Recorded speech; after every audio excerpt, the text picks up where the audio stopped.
24 December 2024 Azerbaijan এয়ারলাইন্সের একটি বিমান কাজাখস্তানের আক্তো বিমান বন্দরের কাছে দুর্ঘটনাগ্রস্ত হয়। বিমানটিতে 62 জন যাত্রী এবং 5 জন ক্রু সদস্য ছিলেন। দুর্ঘটনায় 29 জন নিহত এবং 38 জন আহত হন। এই দুর্ঘটনায় একজন বৃদ্ধ লোক বেঁচে যান, যা সত্যি একটি অলৌকিক ঘটনা হিসেবে ধরা হচ্ছে। হ্যাঁ, আপনি ঠিকই শুনেছেন। এই ঘটনাটি নিয়ে স্থানীয় সংবাদ মাধ্যমে এবং সোশ্যাল মিডিয়ায় অনেক আলোচনা হচ্ছে। তিনি পিছনের সিটে বসেছিলেন, আর সেই অংশটি তুলনামূলকভাবে আগুন এবং ধ্বংসের কম ক্ষতিগ্রস্ত হয়। বৃদ্ধ লোকটি ধ্বংসস্তূপ থেকে কোনো রকম বেরিয়ে আসতে সক্ষম হয়। অনেকে এটিকে ভাগ্যের খেলাও মনে করছেন।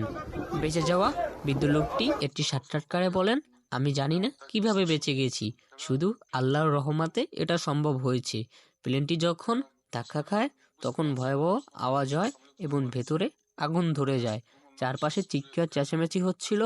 আমি পিছনের সিটে বসেছিলাম, আর ওই অংশটুকু কোনো রকম ক্ষতিগ্রস্ত হয়নি।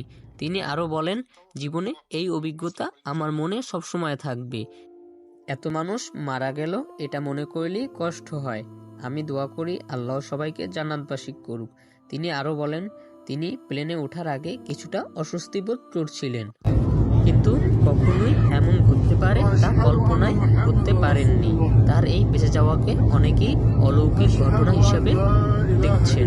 বৃদ্ধ লোকটি প্লেনে থাকা অবস্থায় কালেমা শরীফ পাঠ করছিলেন এবং আল্লাহকে স্মরণ করছিলেন। ইসলাম ধর্মে সহিহ বুখারী হাদিসে 6502 নম্বর আয়াতে লেখা আছে, আমি যখন বান্দাকে ভালোবাসি তখন আমি তার শ্রাবণ হয়ে যাই, যা দ্বারা সে শুনে, আমি তার দৃষ্টি হয়ে যাই, যা দ্বারা সে দেখে, এবং সে আমার কাছে যা চায় আমি তাই দেই, আশ্রয় চাইলে আশ্রয় দেই।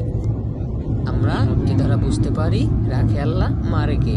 আল্লাহ যখন আপনাকে ভালোবাসবে তো সকল বিপদ আপদ থেকে আপনাকে বাঁচিয়ে রাখবে।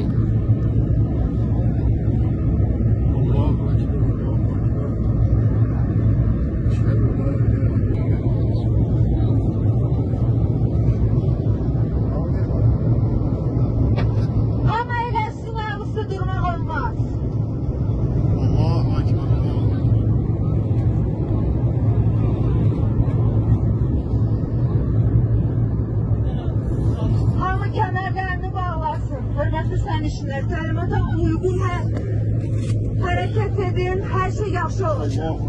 Hamı eləsin, kəmərini bağlasın. Dəhlizdə durmayın, təhlükəlidir.